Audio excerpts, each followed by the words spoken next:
G7 summit से, जहां पर प्रधानमंत्री नरेंद्र मोदी और जो तस्वीरें मुझे नजर आ रही है कि अमेरिका के प्रेसिडेंट जो बाइडेन की ये मुलाकात और उस मुलाकात की तस्वीरें, और देखिए कितनी गर्मजोशी के साथ यह मुलाकात हुई है। बड़ी मुलाकात इसको माना जा रहा है। और आज इस समिट का प्रधानमंत्री नरेंद्र मोदी का दूसरा दिन, पावर पैक प्रोग्राम बताया जा रहा है।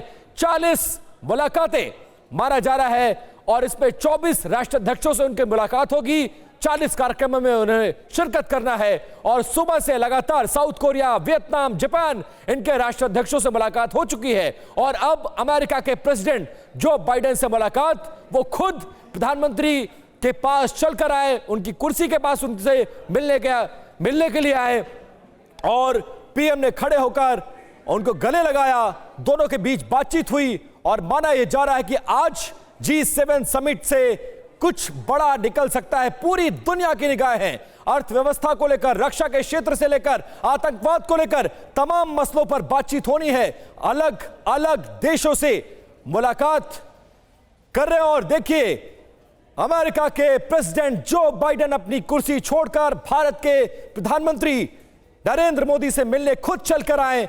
पीएम अपनी कुर्सी से खड़े हुए, उनका स्वागत किए। और देखिए हमारे साथ 3 खास मेहमान लगातार बने हुए हैं। राहुल देव जी वरिष्ठ पत्रकार के तौर पर हमें ज्वाइन करेंगे और इस पर चर्चा करेंगे। इसके अलावा अक्कू श्रीवास्तव जी होंगे और साथ साथ जयंत घोषाल जी भी। तीनों से हम बात करेंगे। राहुल सर, सबसे पहले इन तस्वीरों को देखकर आप क्या कहेंगे? ये जेस्चर क्या कुछ कहता है?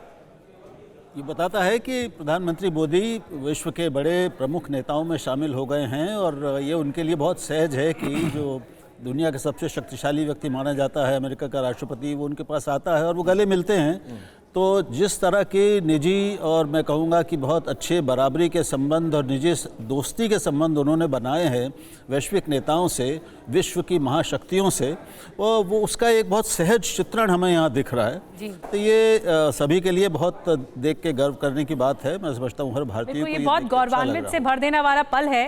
राहुल जी, बहुत बखूबी आपने कहा। अक्कू जी, ये तस्वीर बताती है कि इससे पहले भी जब बाइडेन से मुलाकात होती है प्रधानमंत्री मोदी की, तो जिस गर्मजोशी के साथ वो गले मिलते हैं, ये दुनिया को एक तरह से एक बड़ी तस्वीर की तरफ में उभारती है। देखिए, जहाँ तक भारत के लिए ये गर्व की बात है, निश्चित रूप से जिस तरीके से पिछले 8-9 साल में प्रधानमंत्री नरेंद्र मोदी ने अपने आप को इस्टेब्लिश किया, विश्व के मंच पर इस्टेब्लिश किया, ये अपने आप में बहुत संकेत देता है कि हम कितनी बड़ी ताकत हैं, देश हमारा कितनी बड़ी ताकत है और धीरे धीरे हमारी कितनी स्वीकार्यता है और हमारी कितनी मान्यता है। मान्यता को लेकर के मैं ज़्यादा जोर देना चाहूँगा और इसीलिए भारत की बात अब अपने तरीके से सुनी जाती है। ये बात सही है कि हर देश जब विश्व के मंच पर होता है तो अपने देश के लिए काम करता है, अपने देश के। लेकिन अब हमारी स्थिति जो पहले शायद उतना दमदार तरीके से कम सुनी जाती थी या उसको कभी कभी इग्नोर भी होती थी, आज वो हमारी स्थिति नहीं है। आज हम विश्व के जो 4-5 देश हैं उसमें हम आते हैं और हमारी बात चाहे रूस सुनेगा, चाहे यूक्रेन सुनेगा, चाहे अमेरिका सुनता है और मजबूरी में चीन को भी सुननी पड़ती है। तो ये अच्छा सा संकेत है। इससे देश के बाहर जो भारतीय रहते हैं उनमें तो गर्व होता ही होता है, देश में रहने वालों को भी अच्छा लगता है। अब इससे नतीजे कितने अच्छे निकलते हैं ये एक ज़रूर चर्चा का विषय हो सकता है और इस पर निश्चित रूप से समय पर हम लोग चर्चा करते रहते हैं।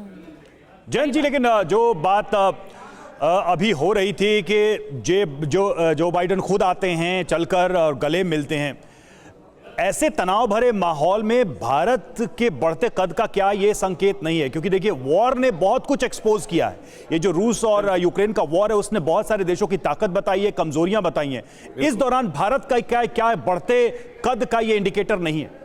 बहुत महत्वपूर्ण है क्योंकि G20 के जो हेड ऑफ द स्टेट का समिट, वो भी India is the head of this G20 summit this time. उसके पहले रूस के बारे में फैसला लेना इस समिट में ऐसे एक्सपेक्टेशन है और इसमें बहुत बड़ी बात यह है कि कुछ दिन बाद एससीओ का भी मीटिंग है और वो एससीओ का हेड भी इंडिया है जिसमें रूस और चाइना है लेकिन अमेरिका नहीं है। तो इसीलिए इस समय G7 क्वाड का भी मीटिंग है, ऑस्ट्रेलिया नहीं जा पाए बाइडेन, और मोदी जी भी स्टेट विजिट अमेरिका कर रहे हैं। कुछ दिन बाद मोदी जी भी जा रहे हैं और पहली बार स्टेट विजिट का इंपॉर्टेंस दिया गया है मोदी जी के विजिट के लिए। तो मुझे लगता है इंडिया का जो रोल है इस समय बहुत महत्वपूर्ण हो गया है।